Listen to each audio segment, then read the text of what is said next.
But your best advice for an organization, a company that's looking to sharpen up their message and get clear on who they are and the difference that they make in people's lives? I would say identify exactly what people hate about your industry.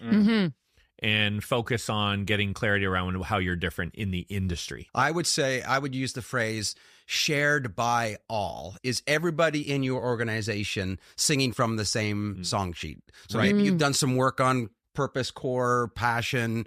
Maybe you've done the core values, but is it shared by all? Right. And maybe customers, of course, we want that, but certainly our teams, our leaders, all the way down to the front row people. Is it shared by all? And I think most owners would say, not really. We're too busy doing other things. So let's make sure it gets to everybody in the organization. Actually, a great test. I love that, Steve. A great test of whether or not you are clear on what you do is ask your team what you do and see if they're able to articulate it with any kind of clarity and compelling nature in terms of speaking to the end user. Yeah, I would say you're not the star of your business.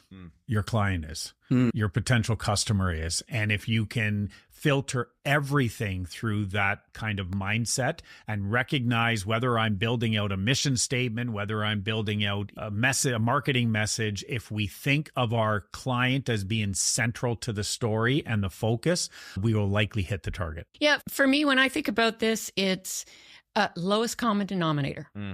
So if you want to get clarity, you've got to stick with the lowest common denominator. Who's going to understand? And it has to be tied in with the ideal client, right? It has to be tied into the ideal client, because lowest common denominator might put you quite a ways away from your ideal client. So you've got to match those two up. It's about matchmaking.